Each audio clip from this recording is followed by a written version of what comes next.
जय हिंद साथियों। मैं रितेश आप सभी का स्वागत करता हूं।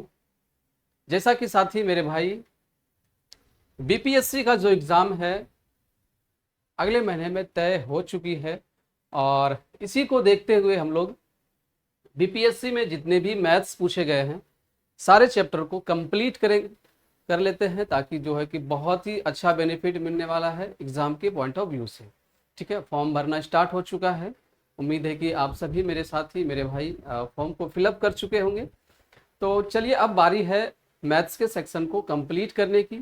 तो आज की जो क्लास है हम लोग यहाँ पे देखने वाले हैं बीपीएससी मैथ्स में प्रीवियस ईयर्स क्वेश्चन और 68 और 67 जो बीपीएससी का एग्जाम हुआ था उसमें जितने भी प्रश्न पूछे गए हैं सारे प्रश्नों को हम लोग यहाँ पे सॉल्व करने वाले हैं।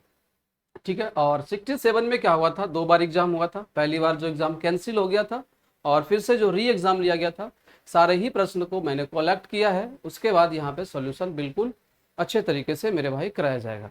तो चलिए क्लास को स्टार्ट करते हैं बिना किसी देरी के।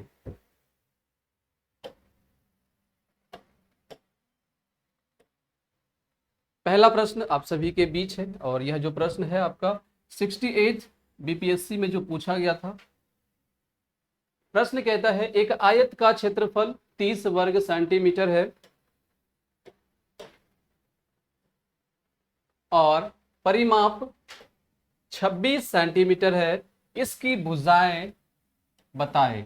इसकी भुजाएं बताएं। अब यहाँ पे बात किया गया है आयत को लेकर के। आयत में 2 भुजाएं होती है, एक लंबाई और दूसरा चौड़ाई।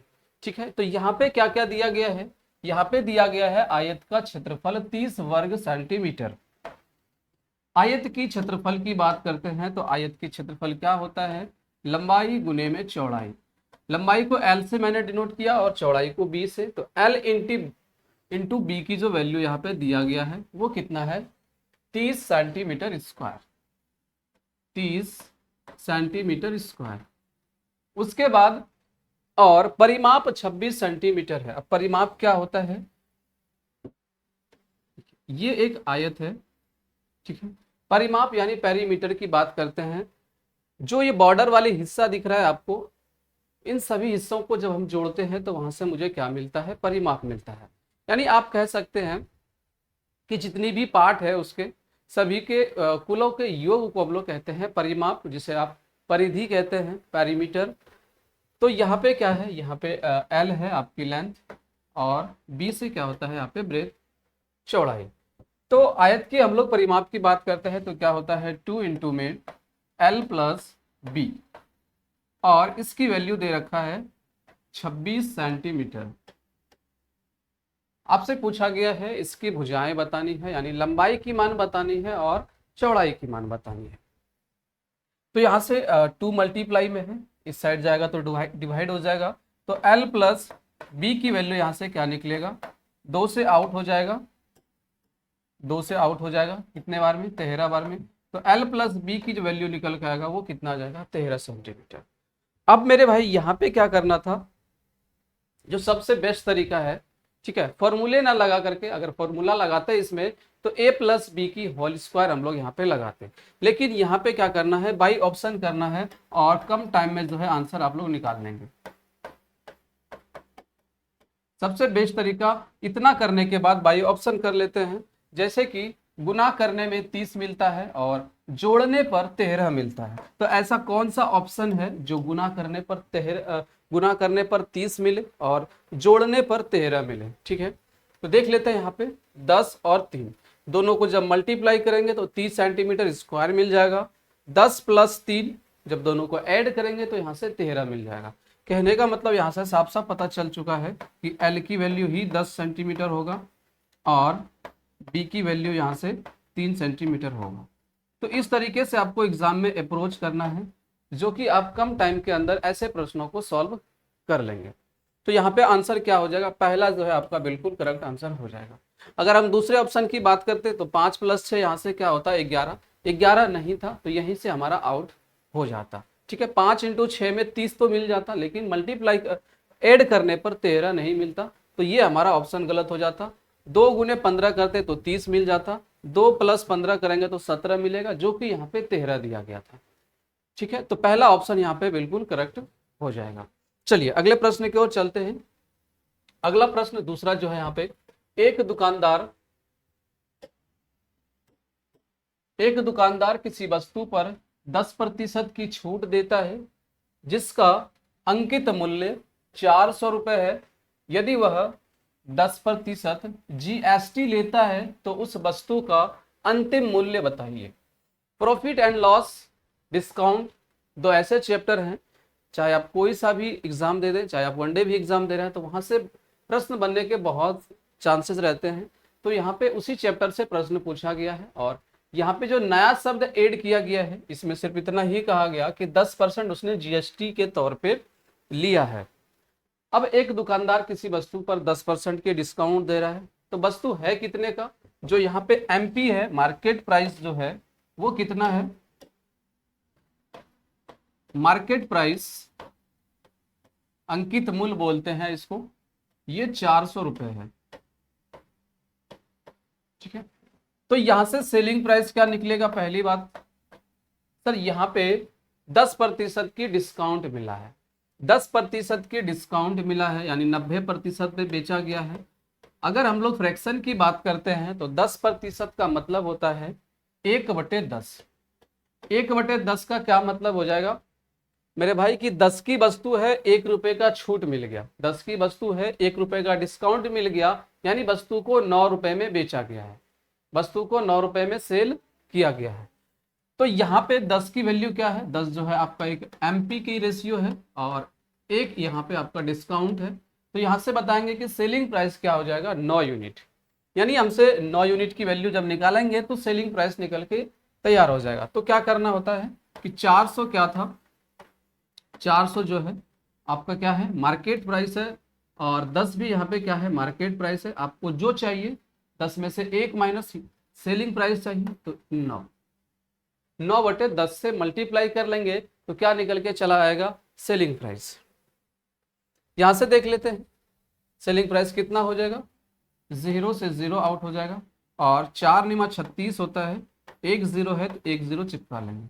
360 रुपए उसका विक्रय मूल्य बनता, लेकिन वह व्यक्ति 10% जीएसटी के तौर पे ले लेता है। अब 10% जीएसटी के तौर पे लेता है, तो अभी हम लोगों को पता चला है कि 10% का मतलब 1/10 होता है, यानी अगर कोई वस्तु 10 रुपए का था तो उसने 1 रुपए का वह जीएसटी भी लेता है। तो वह लेता है कितना, तो यहां से क्या कर लेंगे, जो फाइनल जो अंतिम मूल्य होगा, ठीक है, वो 360। अब क्या करता है, 1/10 था तो 10 में से 1 जोड़ लेंगे तो 11/10 वह क्या कर लेता है, 1/10 भाग लेता है, तो वहां से माइनस कर सकते हैं, लेकिन हम लोग डायरेक्ट ही आंसर निकालेंगे तो 10 में से 1 क्या कर लेंगे, ऐड कर लेंगे। तो यहां से हम लोग कैलकुलेट करते हैं तो 0 से 0 आउट हो जाएगा, तो यहां से क्या निकलेगा, 36 गुने में 11। अब 11 से भी मल्टीप्लाई करने का बहुत ही आसान तरीका है, 36 है यानी आप पहली बार 3 लिख सकते हैं और अंतिम में 6 लिख देंगे, 3 + 6 यहाँ से क्या हो जाएगा, 9। तो 396 रुपए जो है क्या हो चुका है, फाइनल मूल्य 396 रुपए। तो इस प्रश्न का राइट आंसर क्या हो जाएगा मेरे साथी, 396 रुपए। तो कौन सा ऑप्शन हो जाएगा, ऑप्शन जो है आपका यहाँ पे C will be the correct answer, 396 रुपए। चलिए अगले प्रश्न की ओर चलते हैं। अगला प्रश्न क्या कहा गया है, अगला प्रश्न में कहा गया है, रेशमा अपनी संपत्ति का 1/4 एक धर्मार्थ संगठन को देती है और बची हुई संपत्ति को अपने 3 बच्चों में बराबर बांटती है।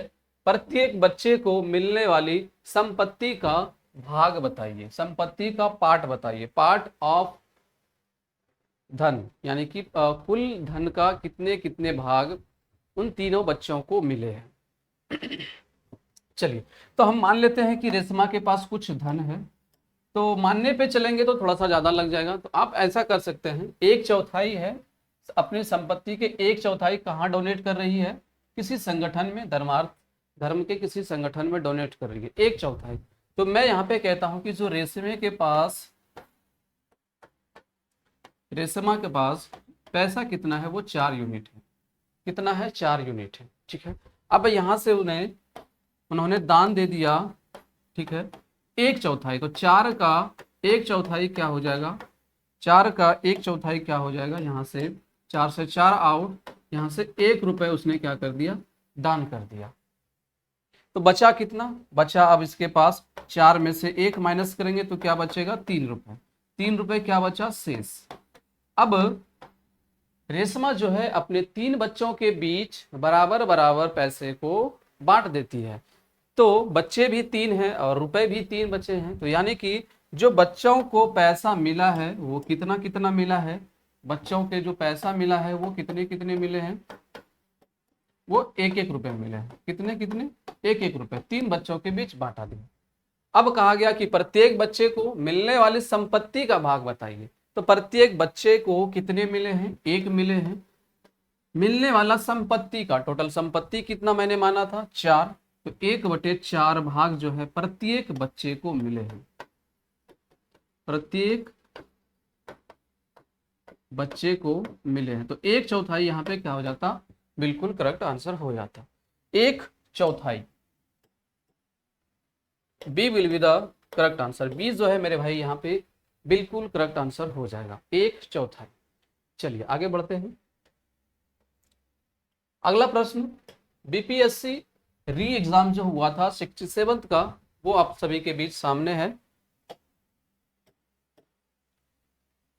150 रुपए प्रति दर्जन की दर से संतरे बेचने पर राशि को 25% की हानि होती है। 20% का लाभ पाने के लिए उन्हें किस दर से बेचना चाहिए। ठीक है, यहाँ पे क्या है, 150 रुपए प्रति दर्जन, कहने का मतलब एक दर्जन में कितने होते हैं, 12 नंबर और 12 होते हैं। तो 150 रुपए में जो है 12 संतरे वह बेच देती है। तो इस हिसाब से राशि को जो है यहाँ पे 25% की हानि हो जाती है। अब आपसे ये कहा गया कि 20% का लाभ पाने के लिए उसे किस दर से बेचना होगा, किसमें बताना है, प्रति दर्जन में। तो हम लोग क्या कर लेते हैं, यहाँ से सीधा सीधा देख लेंगे कि सर यहाँ पे बात किया गया है 25% हानि हुआ है जब 150 रुपए में बेचता है। तो 25% हानि यानी कि ये जो दिया गया था ये 75% की वैल्यू दिया गया है, कितना, 150 रुपए। अब कहा गया उसे चाहिए 20% की लाभ, यानी आपसे पूछा गया है 120%, 120%। तो यहां से क्या कर लेंगे, 150 ऊपर रहेगा और ये 75 मेरे भाई कहाँ रहेगा, नीचे रहेगा। और किसकी वैल्यू चाहिए, 120 की, तो इंटू में कर लेते हैं 120। बस यहां से क्या निकल के चला आएगा, प्रति दर्जन। ठीक है, और ये चला गया 75 दूनी में 150, यहां से मल्टीप्लाई करेंगे, 12 दूनी 24, 1 0 है, 1 0 चिपका लेंगे, 240 रुपए प्रति दर्जन।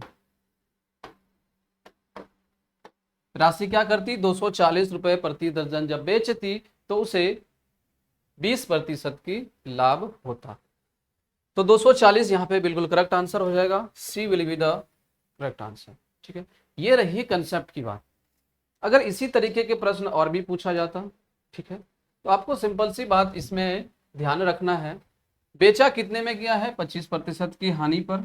ठीक है, यानी कि 75%। सेम चीजें करना होता है जो चीजें मैंने यहाँ किया है। ठीक है, क्या चाहिए, 20% लाभ चाहिए, तो ऊपर रख लेंगे 120। कितने में बेचा गया था, 150 में। बस इतना कैलकुलेट करना था एग्जाम के अंदर। ठीक है, तो यहां से जो है आपका आंसर निकल के आता 240 रुपए प्रति दर्जन। ठीक है, तो कौन सा ऑप्शन हो जाएगा, सी जो है यहाँ पे हमारा बिल्कुल करेक्ट हो जाएगा। चलिए अगले प्रश्न की ओर चलते हैं। बहुत ही प्यारा सा सुंदर सा प्रश्न है, मेंसुरेशन से पूछा गया, और ये भी प्रश्न बीपीएससी 67 जो एग्जाम हुए थे, री एग्जाम, उसमें प्रश्न यह आया हुआ था। एक समचतुर्भुज के विकर्णों की लंबाइयां 10 सेंटीमीटर और 24 सेंटीमीटर है, इसका परिमाप बताइए। ठीक है, इसका परिमाप बताइए। यहां पे बात किया गया है मेरे साथी समचतुर्भुज को लेकर के। समचतुर्भुज एक बार ड्रॉ कर लेते हैं। समचतुर्भुज।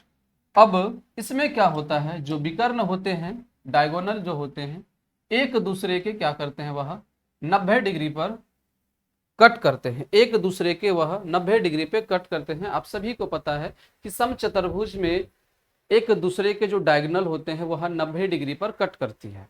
अब यहाँ पे क्या कहा गया कि जो विकर्णों की लंबाई है वो 10 सेंटीमीटर, यानी कि अगर मैं यहाँ पे नाम दे दूं, ठीक है, मैं यहाँ पे नाम दे दूं ए, बी, सी और डी। जो पहली विकर्ण अगर हम मानते हैं कि 10 सेंटीमीटर है, तो ये जो पॉइंट है ये क्या करती है, उन दोनों की लंबाइयों को आधा कर देती है। तो आधा करने का मतलब है जब यह 10 है तो यहाँ पे यह 5 रही होगी और ये भी यहाँ पे 5 रही होगी। और जो दूसरी लंबाई है वो यहाँ पे 24 सेंटीमीटर है। कितना है, 24 सेंटीमीटर। तो यहाँ पे यह कितनी रही होगी, 12, और यहाँ पे यह 12। ठीक है, अब आप सभी को पता होगा, ठीक है, जब यह 90 डिग्री बनता है तो 90 डिग्री में क्या होता है, ध्यान देंगे थोड़ा सा। 90 डिग्री में जो है मेरे भाई, ये जो 90 डिग्री है, इस 90 डिग्री के सामने वाली भुजा को क्या कहते हैं हम लोग, कर्ण कहते हैं। सामने वाली भुजा को क्या कहते हैं, कर्ण कहते हैं। तो कर्ण निकालने का फॉर्मूला क्या है, लंब का स्क्वायर प्लस कर्ण इक्वल टू क्या होता है, रूट अंदर लंब का स्क्वायर प्लस बेस यानी कि आधार का स्क्वायर होता है। लेकिन आपको क्या करना है, कुछ ट्रिपलेट्स होते हैं, उस ट्रिपलेट्स को अगर आप याद रखते हैं तो एग्जाम के अंदर काफी ज्यादा जो है आपको फायदा मिलेगा। ठीक है, तो उस ट्रिपलेट को थोड़ा सा आप लोग याद रख लेंगे। जैसे मैं यहाँ पे मेंशन कर देता हूँ कुछ ट्रिपलेट्स, 3, 4, 5, आप चाहे तो इसका भी डबल कर सकते हैं, 6, 8 और 10। ठीक है, और 7, 24, 25, 12, 35, 37, 9, 40, 41। इतना समझना है, ये जो लास्ट वाली भुजाएं हैं ये क्या है, एक कर्ण का काम करती हैं। अब यहाँ पे देखिएगा 5 आ चुका है, 12 आ चुका है। जो सामने वाली भुजा है 90 के सामने, ये कौन सी भुजा होगी, ये कर्ण होगी। ठीक है, ये कौन सी भुजा होगी, कर्ण होगी। तो 5 है, 12 है, यानी कि ट्रिपलेट यहाँ पे लग चुका है, 5 है, 12 है। जो कर्ण मिला वो कितना हो जाएगा, तो ट्रिपलेट याद है 5, 12, 13। अच्छा, ये ट्रिपलेट मैंने नहीं लिखा, 5, 12 और 13, ये भी एक ट्रिपलेट होता है। तो यानी सामने वाली जो भुजा है वो यहाँ पे कितना है, 13 है। अब समचतुर्भुज की सभी भुजाएं बराबर होती है, सभी भुजाएं क्या होती है, बराबर होती है। तो यानी ये भी 13 है, ये भी 13, ये भी 13, ये भी 13। तो यहाँ से परिमाप क्या होता है, समचतुर्भुज की परिमाप, अभी हमने सीखा परिमाप क्या होता है, भुजाओं की योग। ठीक है, भुजाओं की योग, यानी कि यहाँ पे 4 भुजाएं हैं तो इसीलिए एक फॉर्मूला निकल के आता है 4a। तो यहाँ से कह सकते हैं 4 और एक ही वैल्यू 13, 13 चौका 52, 52 सेंटीमीटर क्या हो जाएगा, परिमाप। अच्छा, क्या पूछा गया है आपसे, बिल्कुल परिमाप पूछा गया है। तो समचतुर्भुज का जो परिमाप हो जाएगा कितना हो जाएगा, 52 सेंटीमीटर, 52 सेंटीमीटर जो है बिल्कुल करेक्ट आंसर हो जाएगा। B will be the correct answer, B जो है आपका यहाँ पे बिल्कुल राइट हो जाएगा। चलिए अगले प्रश्न की ओर चलते हैं।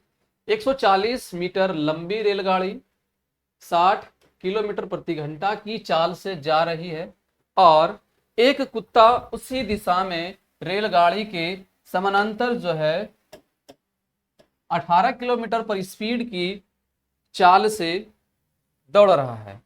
रेलगाड़ी कुत्ते को पार कर लेगी, रेलगाड़ी जो है कुत्ते को कितने समय में पार कर लेगी, ये आपसे पूछा जा रहा है। ठीक है, और ये जो प्रश्न है मेरे भाई 67 में जो री एग्जाम हुआ था वहां से लिया गया है। यहाँ पे जो रेलगाड़ी की लंबाई है वो कितना है, 140 मीटर। अब यह रेलगाड़ी 60 की स्पीड से जा रही है। अब उसी के सामने यानी उसी के दिशा में जो है एक कुत्ते भी दौड़ रहे हैं। अब कुत्ते का जो स्पीड है यहाँ पे वह 18 किलोमीटर पर आवर की स्पीड से, यानी 1 घंटे में कुत्ते जो है 18 किलोमीटर दौड़ रहे हैं। ठीक है, अब कहाँ से कहा गया कि रेलगाड़ी उस कुत्ते को कितने समय में पार कर लेगी। ठीक है, तो पार करने में लगा समय, क्या पूछा जा रहा है, समय। तो समय बराबर तो हो जाएगा दूरी बटे में 4। ठीक है, टाइम इज इक्वल टू क्या होता है, डिस्टेंस अपॉन में टाइम, समय, time is equal to distance upon में स्पीड। तो यहाँ पे डिस्टेंस कितना है, डिस्टेंस जो है 140 है। कितना है, 140 मीटर। अब यहाँ पे बात आती है चाल की, रिलेटिव स्पीड की। रिलेटिव क्यों, क्योंकि दोनों जो है एक ही दिशा में चल रही है। ठीक है, एक कुत्ते हैं और दूसरा यहाँ पे रेलगाड़ी। लेकिन जो रेलगाड़ी की स्पीड है वो यहाँ पे कितना है, 60 किलोमीटर पर आवर, और कुत्ते का जो स्पीड है वो यहाँ पे 18 है। जब डायरेक्शन सेम हो, जब डायरेक्शन बिल्कुल सेम होता है तो हम लोग क्या करते हैं, चाल को माइनस कर लेते हैं। तो यहाँ से रिलेटिव स्पीड निकल के आएगा कितना, तो यहाँ से माइनस कर लेंगे, 10 में से 8 चला गया 2, 5 में से 1 चला गया 4, तो 42 किलोमीटर पर आवर क्या रहा, रिलेटिव स्पीड। ठीक है, लेकिन जो यहाँ पे डिस्टेंस दिया गया है वो किस में है, मीटर में, और जो आंसर दिया गया है वो किस में है, सेकंड में। सेकंड में दिया गया, यानी कि स्पीड को बदलना पड़ेगा मीटर पर सेकंड में, और दिया किस में गया है, किलोमीटर पर आवर में। तो किलोमीटर पर आवर से मीटर पर सेकंड में आने के लिए हम लोग क्या करते हैं, एक बड़ी नंबर से छोटी नंबर में आने के लिए क्या करते हैं, छोटी वाली वैल्यू को ऊपर रखते हैं और बड़ी वाली वैल्यू को नीचे। कहने का क्या मतलब है, मीटर पर सेकंड में जाना है तो क्या कर लेंगे, छोटी वाली वैल्यू ऊपर और बड़ी वाली वैल्यू नीचे, 5/18 से क्या कर लेंगे, मल्टीप्लाई, और ये किस में निकल के चला आएगा, मीटर पर सेकंड में। तो स्पीड भी आ चुका है यहाँ से 42 इंटू में 5, 18 को नीचे रखेंगे और कैलकुलेशन में कहाँ चला जाएगा, ये ऊपर चला जाएगा। चलिए बस इतना सॉल्व करना है, आंसर जो है मेरे भाई निकल के रेडी हो चुका होगा।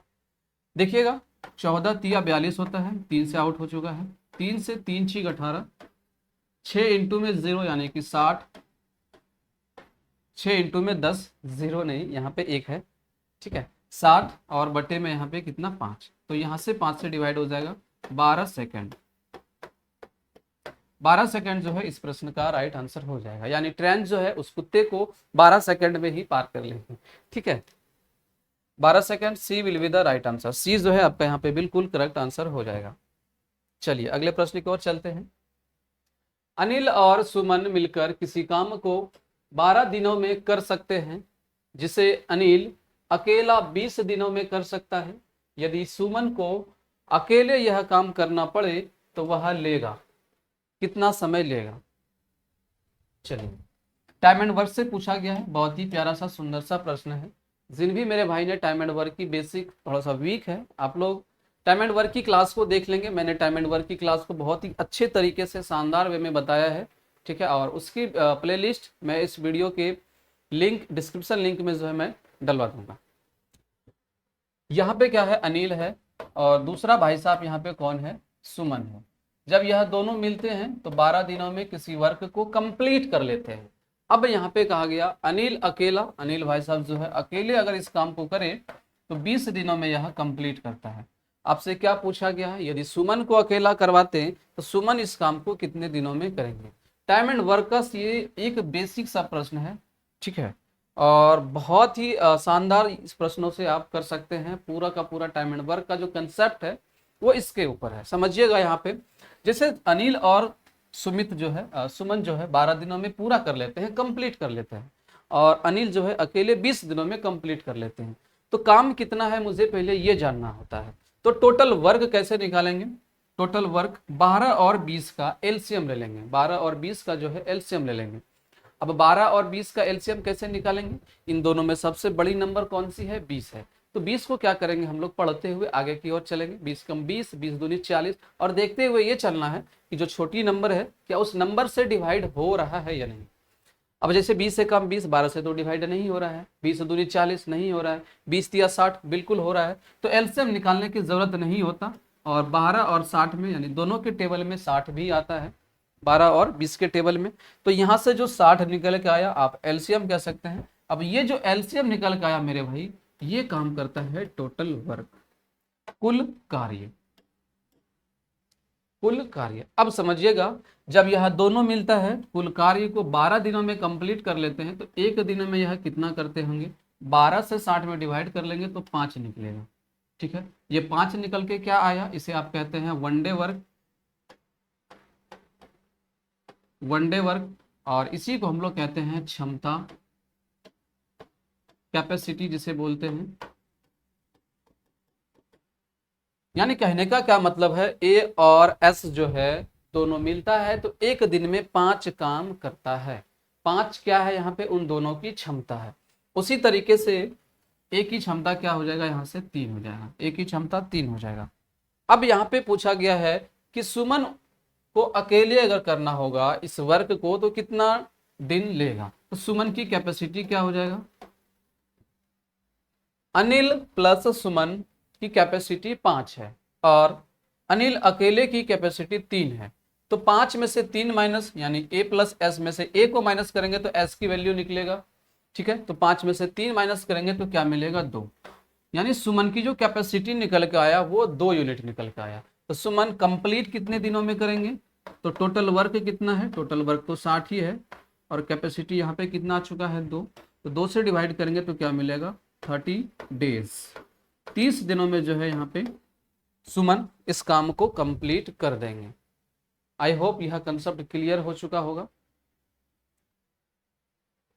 D will be the correct answer, D जो है आपका बिल्कुल राइट आंसर हो जाएगा। चलिए अगला प्रश्न है, ये भी आपका बीपीएससी 67 में पूछा गया है। 55 विद्यार्थियों की एक कक्षा में 34 को क्रिकेट खेलना पसंद है और 26 को बैडमिंटन खेलना पसंद है। साथ के साथ ही जो है यहाँ पे प्रत्येक विद्यार्थी को 2 खेलों में से कम एक खेल खेलना पसंद करते हैं। यानी ये आपसे पूछा जा रहा है, तो पूछा जा रहा है कि ऐसे कितने विद्यार्थी हैं जो ये इन 2 खेलों में से कम एक खेल भी खेलते हैं। तो यहाँ पे क्या क्या दिया गया है, 55 विद्यार्थी टोटल हैं, टोटल स्टूडेंट कितने हैं, टोटल स्टूडेंट जो है यहाँ पे वो यहाँ पे 55 है। अब यहाँ पे खेल कौन कौन सा है, यहाँ पे 2 खेल हैं। एक तो यहाँ पे आपका क्रिकेट है और दूसरा जो है यहाँ पे कौन सा खेल है, यहाँ पे क्रिकेट के बाद बैडमिंटन।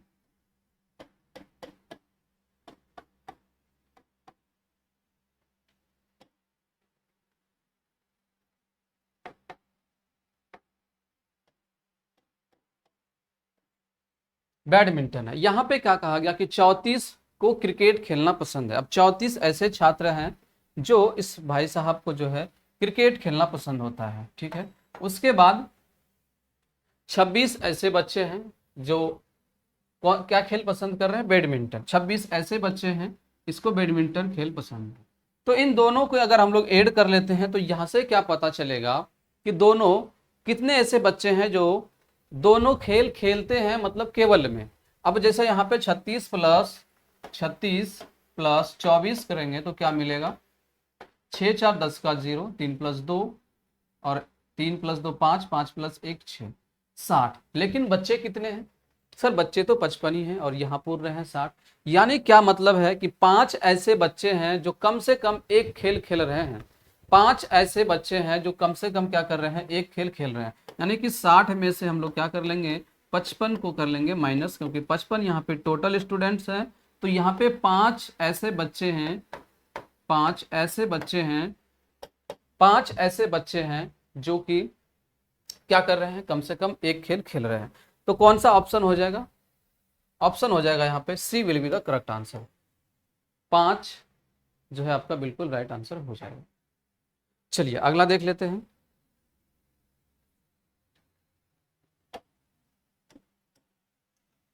वे 2 प्राकृतिक संख्याएं कौन सी है जिनका गुणनफल 2400 है और जिनके वर्गों का योगफल 5200 है। ठीक है, बहुत ही प्यारा सा सुंदर सा प्रश्न है, समझिएगा। यहाँ पे कहा गया कि 2 ऐसे नेचुरल नंबर हैं जिनका मल्टीपल जो है 2400 है। तो यहाँ पे मैं क्या कर लेता हूँ, कोई 2 ऐसा नेचुरल नंबर एज्यूम कर लेते हैं। मैं यहाँ पे मान लेता हूँ कि 2 जो नेचुरल नंबर रहे हैं वो x है और दूसरा y। अब इन दोनों का जो मल्टीपल है वो कितना है, 2400 है। यहां तक क्लियर है, 2400 है। अब कहता है और जिनके वर्गों का योगफल जो है यहाँ पे 5200 है। इनके वर्गों का योगफल यानी इसका भी स्क्वायर प्लस y का भी स्क्वायर। अब इन दोनों का जो योगफल है 5200 है। कितना है? 5200 है। अब ऐसे प्रश्नों को ऑप्शन से भी कर सकते हैं। पहले केस में क्या कर लेते हैं, देख लेते हैं कि किसका गुणनफल जो है यहाँ पे 2400 है।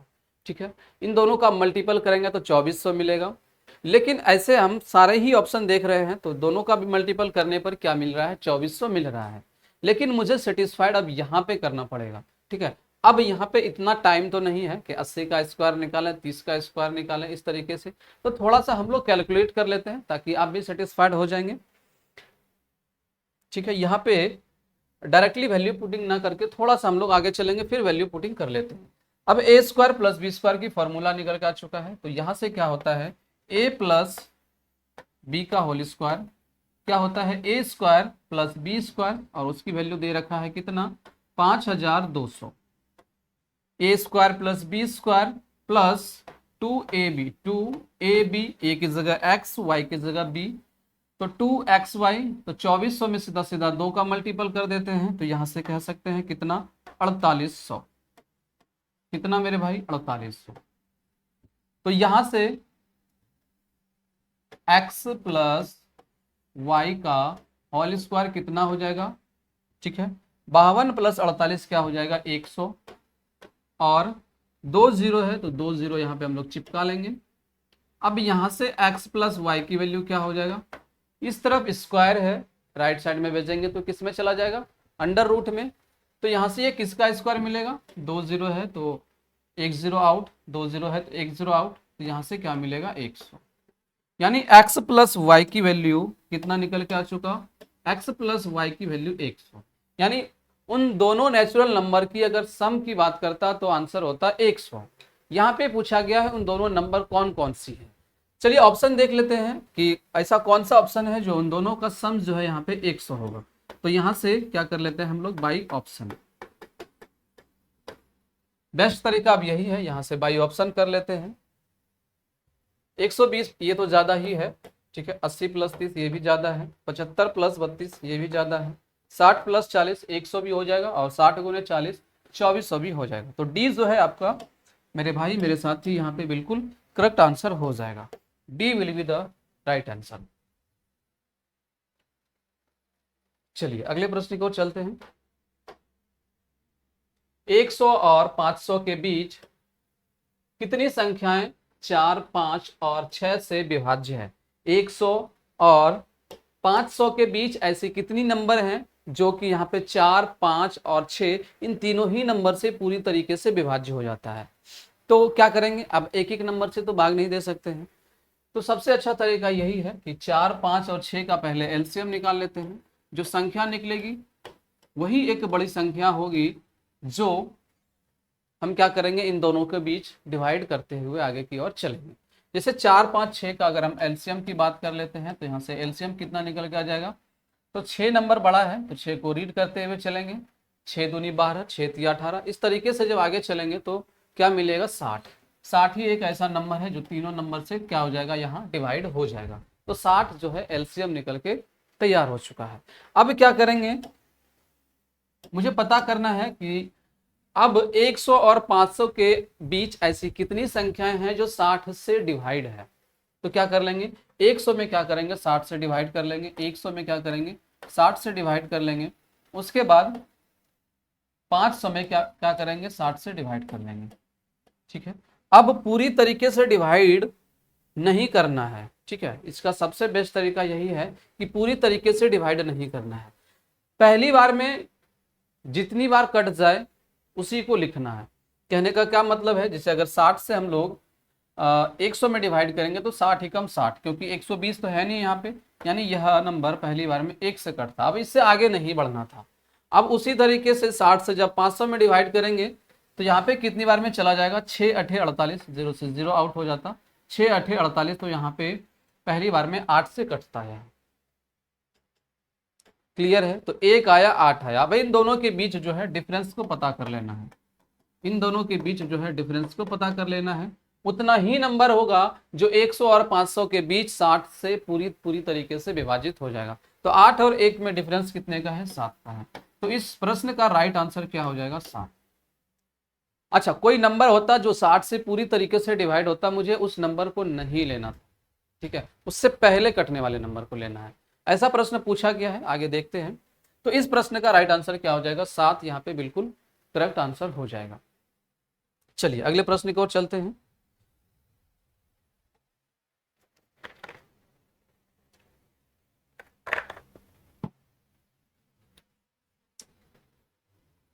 सत्तर केजी के मिश्रण में बालू और सीमेंट का अनुपात 4:1 है, 4:1 है।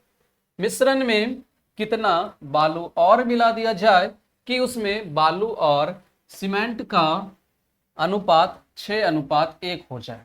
बहुत ही प्यारा सा सुंदर सा प्रश्न है। मिक्सर एंड एलिगेशन का जो सबसे बेसिक प्रश्न होता है मेरे भाई, वो पूछा गया है, ठीक है। जैसे यहाँ पे मिश्रण है किस किस चीज का, बालू, चलो बी से मैंने ही बालू लिख दिया, और सीमेंट एस। क्या अनुपात दिया गया है, 4:1 में मिश्रण है, ठीक है। अब कहा गया इसमें कि कितना बालू और मिला दिया जाए कि बालू और सीमेंट का जो बाद का रेशियो निकलेगा वो 6:1 के रूप में हो जाए। भाई साहब इसमें क्या मिलाया गया है, इसमें जो मिलाया गया है वो बालू की बात करता है, कितना और बालू मिलाया जाए, यानी सीमेंट की कोई चर्चा ही नहीं किया गया है। तो सीमेंट जो रेशियो पहले में थी वही रेशियो अभी भी होनी चाहिए। तो सीमेंट की देख लेते हैं। सीमेंट जो है यहाँ पे 1 यूनिट है और मिलाने के बाद भी यहाँ पे 1 यूनिट है, यानी कि इक्वल ही है। अब बराबर करने की जरूरत नहीं है, अगर होता तो मुझे क्या करना पड़ता, बराबर करना पड़ता, यानी जो पहले सीमेंट था उसको बाद में भी उतना ही सीमेंट करना पड़ता। अब यहाँ पे बिल्कुल बराबर है। तो अब देख लेते हैं कि बालू में क्या चेंजेस हुआ है। अगर बालू की बात कर लेते हैं तो पहले 4 यूनिट था, अब यहाँ पे कितना हो गया है, 6 यूनिट, यानी कि 2 यूनिट क्या हो चुका है, वृद्धि हो चुका है। 2 यूनिट जो है मेरे भाई यहाँ पे वृद्धि हो चुका है। तो पहले टोटल यूनिट कितना था, 4 + 1 5, यानी कि जब मिश्रण 5 था तो इसमें मिलाया गया 2 यूनिट, कितना, 2 यूनिट। अब मिश्रण कितना है, मिश्रण है यहाँ पे 70, तो इस 70 में कितना मिलाया गया होगा, जब रेशियो 5 था तो 2 यूनिट मिलाया गया। अब टोटल मिश्रण 70 है तो इसमें कितना मिलाया गया होगा, यानी आप कह सकते हैं कि 5 रुपए में 2 चॉकलेट, तो 70 रुपए में कितने चॉकलेट। या फिर आप कह सकते हैं कि 5 से 70 कितने बार मल्टीपल्स है, 5 से 70 में डिवाइड करेंगे यानी कि 14 बार में चला गया होगा, 14 × 70, तो यहाँ पे क्या हो जाएगा, 14 × 2 कर लेंगे तो 14 दूनी क्या हो जाएगा, 28। यानी बालू को जो यहाँ पे मिलाया गया वो कितना मिलाया गया है, 28। 28 जो है आपका यहाँ पे बिल्कुल करेक्ट आंसर हो जाएगा। चलिए 20 जो है आपका यहाँ पे बिल्कुल करेक्ट आंसर हो जाएगा। 28 मात्रा जो है मिलाया गया है।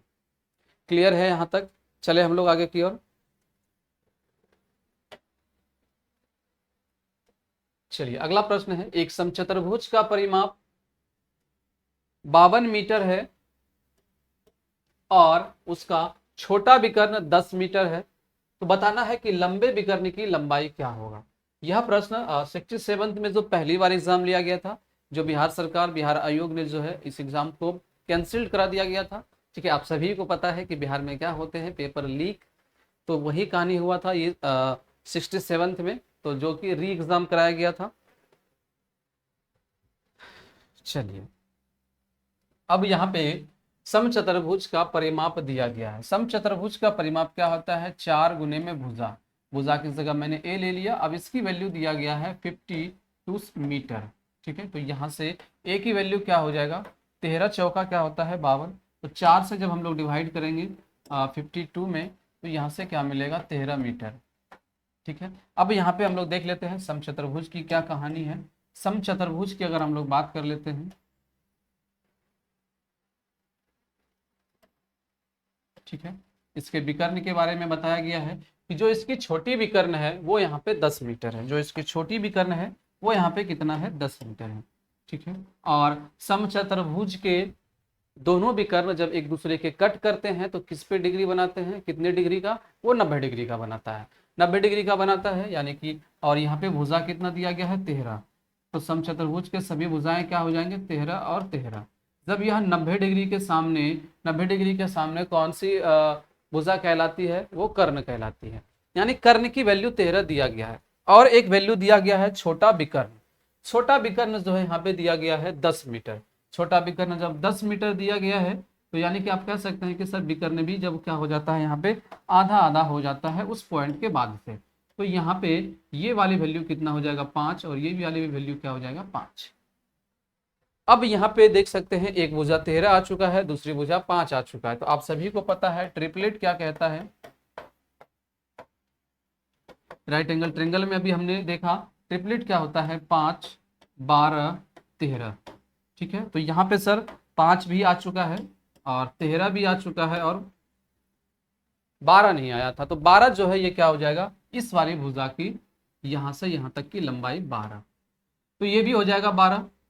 तो 12 प्लस 12 यानी कि बड़ी लंबाई क्या हो जाएगा, बड़ी विकर्ण की बात करें हम लोग, बड़ी विकर्ण की यहाँ पे बात कर लेते हैं, तो कितना हो जाएगा 12 प्लस 12 यानी कि 24 मीटर में है, बिल्कुल मीटर में है, तो यहाँ पे क्या हो जाएगा मीटर, 24 मीटर जो है बड़ी लंबाई हो जाएगी यानी कि बड़ी विकर्ण।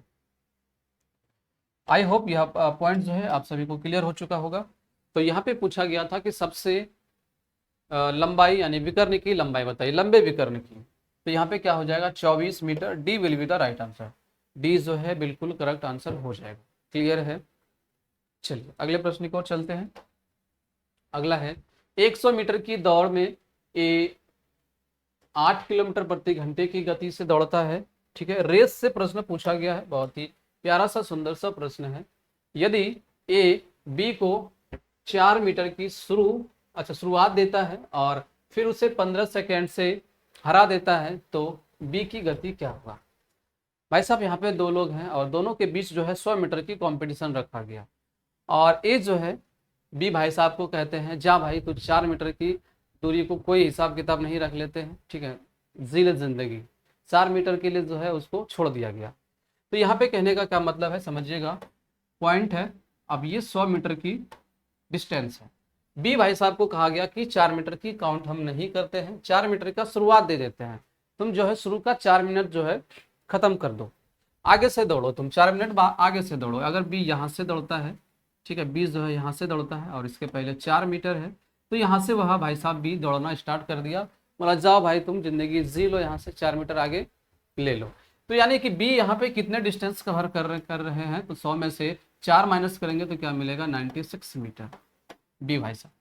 लेकिन फिर भी देखिए ए जो है यहाँ पे क्या कर रहे हैं, ए जो है इस भाई साहब को 15 सेकेंड से हरा देते हैं। ए जो है जो भी टाइम लेटा होगा उसके 15 सेकेंड से क्या करते हैं यहाँ इसको रनर जो है बना देते हैं। ए की स्पीड कितनी है, ए की स्पीड जो है 8 किलोमीटर पर आवर स्पीड है, 8 किलोमीटर पर आवर स्पीड है। तो पहले ये देख लेते हैं ए जो है कितना टाइम लेता है, इस पूरे दौड़ को 100 मीटर की दौड़ को ए जो है कितने मीटर का समय लेता है, यहाँ पे इस बात को देख लेते हैं। तो समय बराबर दूरी बटे चाल, ए के लिए देख लेते हैं पहले, समय बराबर दूरी बटे चाल, तो दूरी जो है इन्होंने 100 मीटर तय किया और चाल जो है यहाँ पे कितना है, चाल है 8 किलोमीटर प्रति घंटा। ठीक है, ये आपका किलोमीटर पर आवर में है, तो किलोमीटर पर आवर से मीटर पर सेकंड में जाने के लिए क्या कर लेते हैं 5/18 से मल्टीप्लाई, 18 नीचे लिखना था, कैलकुलेशन करेंगे तो ये कहाँ चला आएगा ऊपर। ठीक है, यहां से हम लोग कैलकुलेशन करते हैं, देख लेते हैं 5 से चला गया 100 कितने बार में 20 बार में।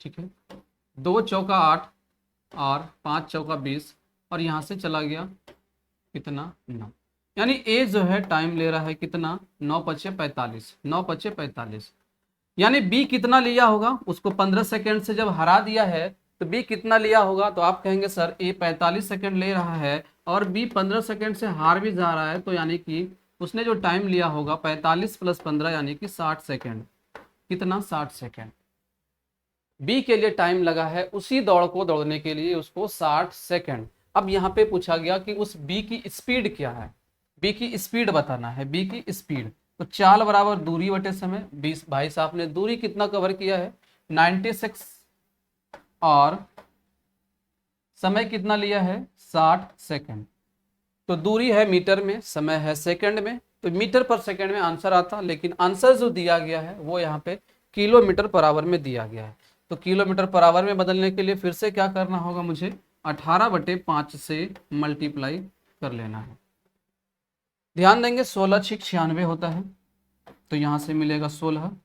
ठीक है, उसके बाद 9 दूनी 18 और यहां से मिलेगा 5 दूनी 10, 16 निमा 144, 5 पचा 25, 25 से डिवाइड करना है, यानी कि आप ऊपर क्या कर लेंगे, नंबर को 4 से मल्टीप्लाई करके 2 अंकों के बाद दशमलव लगा देंगे।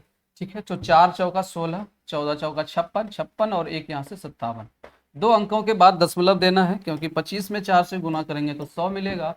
तो यहाँ से क्या हो जाएगा 5.76 kilometre per hour speed B के लिए, 5.76 किलोमीटर पर आवर।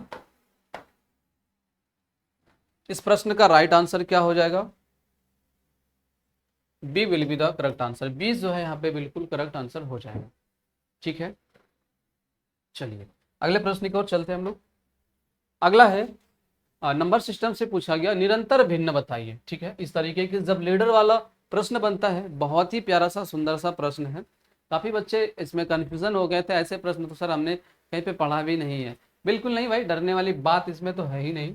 यहाँ पे क्या दिया गया है, जो लीडर का इक्वेशन दिया गया है, ये जो वैल्यू आप देख रहे हैं, ये जो खाली वाली वैल्यू है, यहाँ पे पूछा गया यहाँ पे कौन सी वैल्यू रखा जाएगा।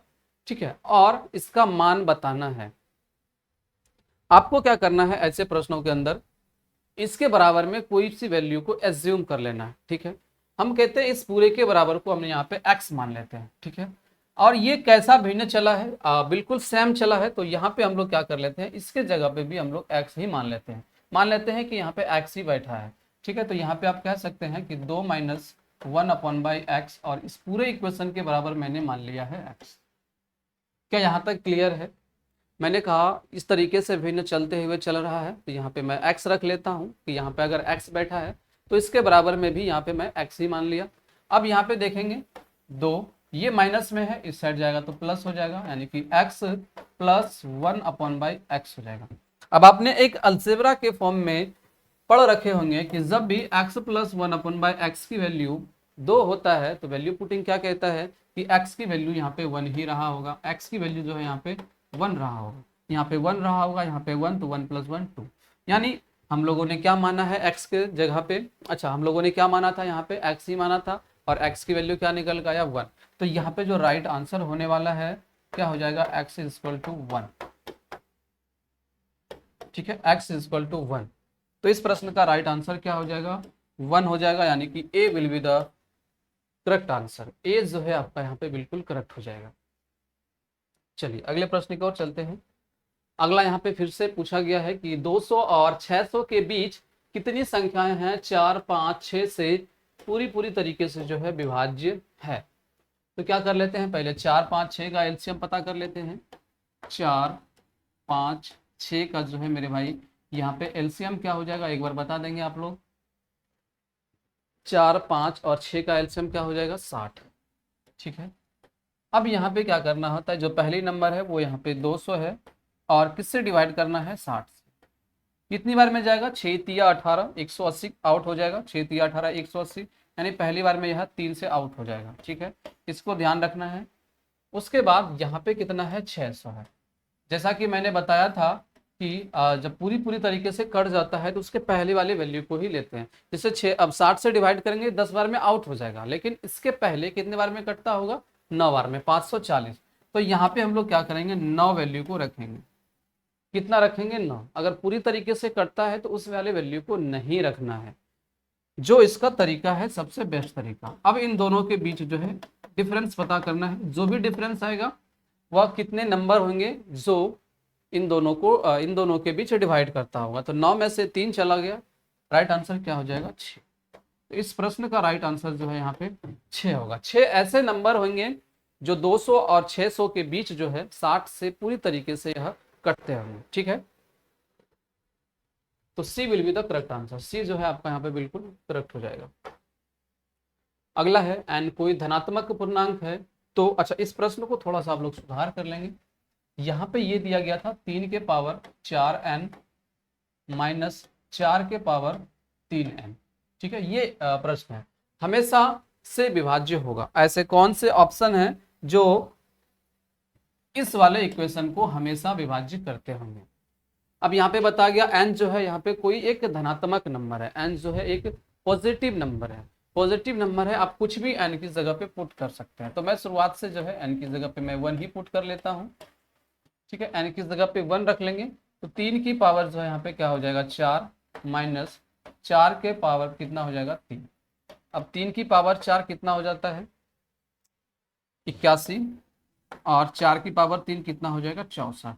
तो यहाँ से माइनस कर लेते हैं, तो 11 में से 4 चला गया 7, 7 में से 6 चला गया 1, 17, कितना आ रहा है 17। तो 17 जो है यहाँ पे क्या हो जाएगा इस प्रश्न का राइट आंसर। 17 से जो है यह हमेशा विभाज्य होता होगा। तो इस प्रश्न का राइट आंसर क्या हो जाएगा, B will be the correct answer. चलिए आगे चलते हैं। अगला प्रश्न है, दो संख्याओं के वर्गों के बीच का अंतर 2,56,000 है और संख्याओं का योग जो है यहाँ पे 1,000 है। तो संख्याएं बताइए, वह नंबर बताइए जो उन दोनों के नंबर का बीच, वर्गों के बीच का जो अंतर है वो 2,56,000 है। तो संख्याओं का योग भी दिया गया है 1,000। तो वह कौन कौन सी संख्या है। अब ऑप्शन देखें तो 600 + 400 1,000 हो जाता है।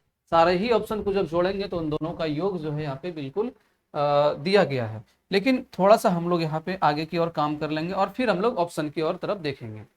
जैसे कि यहाँ पे क्या दिया गया है, उनके वर्गों के बीच का अंतर। मैं यहाँ पे कहता हूँ दो संख्या, एक मैं x मान लेता हूँ, दूसरा y। अब इनके वर्गों के बीच के अंतर, तो यहाँ पे स्क्वायर कर लिया मैंने, और डिफरेंस यानी कि माइनस कितना दिया गया है 256 पर 3 0 है, तो 3 0 हम लोग लगा लेंगे। अब यहाँ से एक फॉर्मूला निकल के आता है a square minus B square. A square minus B square क्या होता है, a प्लस बी इंटू का a माइनस बी।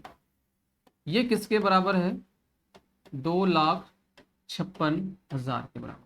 अब यहाँ पे एक चीज दिया गया है, नोट कीजिएगा, दोनों संख्याओं का योग दिया गया था वहां 1,000, यानी x प्लस वाई की वैल्यू दिया गया है यहाँ पे 1,000, ठीक है। और इनटू आपसे क्या पूछा गया है, संख्याएं पूछा गया है, बिल्कुल निकाल लेंगे। तो x minus y equal to 256 पर कितने जीरो हैं 3 जीरो हैं। अब यहाँ पे 1,000 जो है इस साइड मल्टीपल में है, इस साइड जाएगा तो डिवाइड हो जाएगा। तो यहाँ से हम लोग सीधा सीधा देख लेंगे 3 0 3 0 यहाँ से भी आओ। तो x माइनस वाई की वैल्यू निकल के आ चुका 256, यानी उन दोनों संख्याओं के बीच का जो अंतर रहा है वो यहाँ पे 256 रहा है। अब हम लोग यहाँ से देख लेते हैं बाई ऑप्शन, ठीक है, बाई ऑप्शन देख लेते हैं ऐसी कौन कौन सी संख्याएं हैं जो उन दोनों के बीच के अंतर जो है 256 है, ठीक है। तो ये तो होगा नहीं, ठीक है, यहाँ से ये भी नहीं होगा। 8 में से 2 चला गया 6, 12 में से 7 चला गया 5, और यहाँ से 5 में से 3 चला गया 2, ये हो चुका है, ठीक है।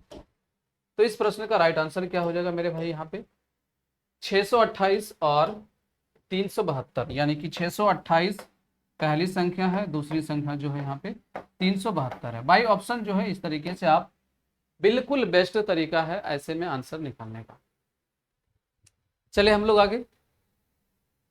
अगला है लॉग रूट 2, इस तरीके से दिया गया है, लॉग जो है आपको रूट 2 और यहाँ पे दिया गया है 32, इसकी वैल्यू बताना है। तो यहाँ पे एक फॉर्मूला होता है, आप सभी को पता होगा कि लॉग ए की पावर बी, इस तरीके से क्या हो जाता है लॉग बी अपॉन में लॉग ए, ठीक है, हम लोगों ने पढ़ रखा है। उसके बाद यहाँ पे हम लोग उसी तरीके से इसको भी लिख सकते हैं, कैसे, लॉग 32 अपॉन में लॉग रूट 2, ठीक है, इस फॉर्मूले के बेस्ड के आधार बेस्ड के ऊपर। उसके बाद हम लोग 32 को कैसे लिख सकते हैं, लॉग 2 की पावर 5, 2 की पावर 5 क्या मिलता है 32, और यहाँ पे क्या हो जाएगा लॉग रूट 2 को रूट को अगर हम लोग हटा लेंगे तो 2 की पावर क्या हो जाएगा 1/2। अब यहाँ पे 5 क्या हो जाएगा बाहर आ जाएगा, ठीक है, एक फॉर्मूला और भी है, यहाँ से 5 बाहर आ जाएगा तो कहेंगे 5 लॉग 2, और 1/2 भी यहाँ से बाहर हो जाएगा, 1/2 लॉग 2, log 2 और log 2 जो है यहाँ पे क्या हो जाएगा, कैंसिल हो जाएगा। यहाँ से क्या बचेगा, 2 ऊपर चला जाएगा, तो 5 गुने में 2 जो है आपका यहाँ पे राइट आंसर हो जाएगा कितना, 10। बहुत ही प्यारा सा सुंदर सा प्रश्न है। ठीक है, अगर हम लोग लॉग से बात करें तो यहाँ पे जो है बेसिक प्रश्न बनता है। ठीक है, और वो वही बेसिक प्रश्न आपसे पूछा गया, C will be the correct answer. अगला प्रश्न है, 45 नींबू को 40 रुपए में बेचने पर एक आदमी को हानि होती है 20% की। लेन देन में 20% का लाभ प्राप्त करने के लिए उसे 24 रुपए में कितने नींबू बेचना पड़ेगा। ठीक है, कोई भाई साहब यहाँ पे जो है नींबू बेच रहे हैं, 45 नींबू को 40 रुपए में जब वह बेचते हैं तो उसको जो है 20% की यहाँ पे नुकसान होना सहना पड़ता है। अब वह चाहता है कि 20% की लाभ मिले, तो वह जानना चाहता है कि 24 रुपए में हम कितने नींबू को बेचेंगे जो 20% का मुझे लाभ भी मिलेगा। समझिएगा, एक सिंपल सा तरीका है, बिल्कुल बेसिक कंसेप्ट से ही निकला हुआ है, उस चीज को देखिएगा।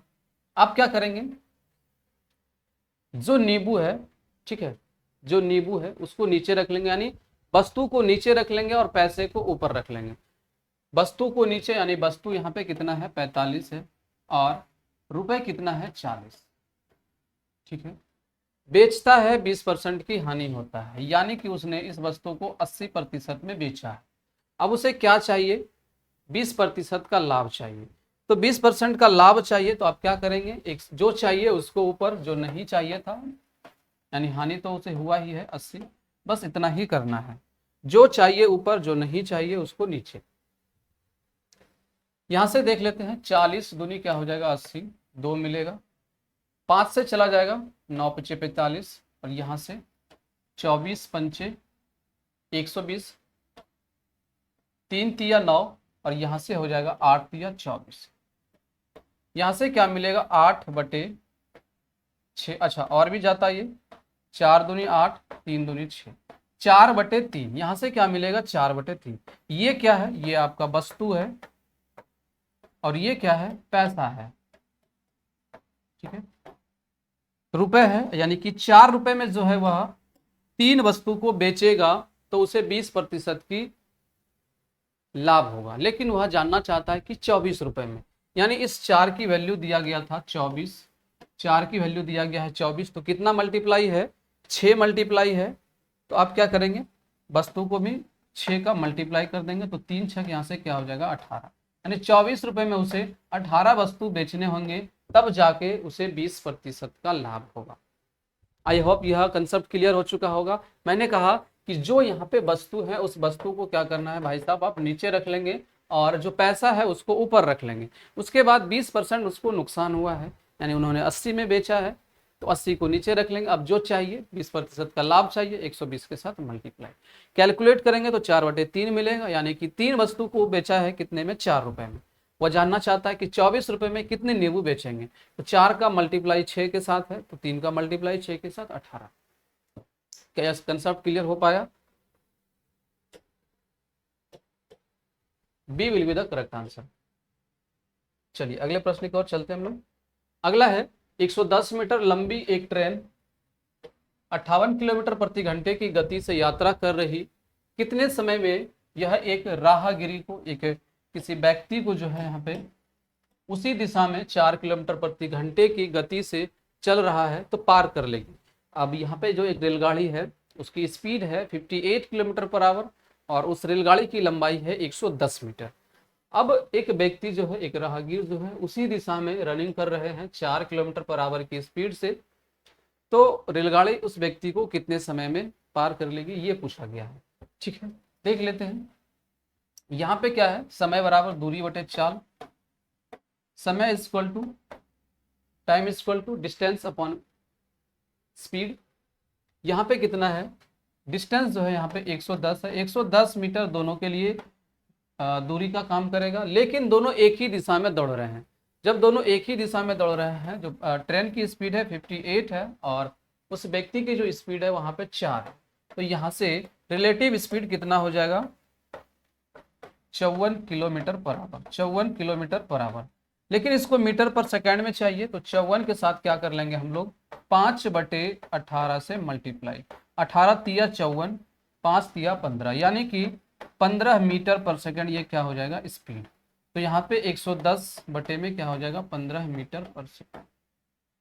दूरी आ चुका, समय आ चुका है, डिवाइड कर देंगे, आंसर जो है निकल के रेडी हो चुका होगा।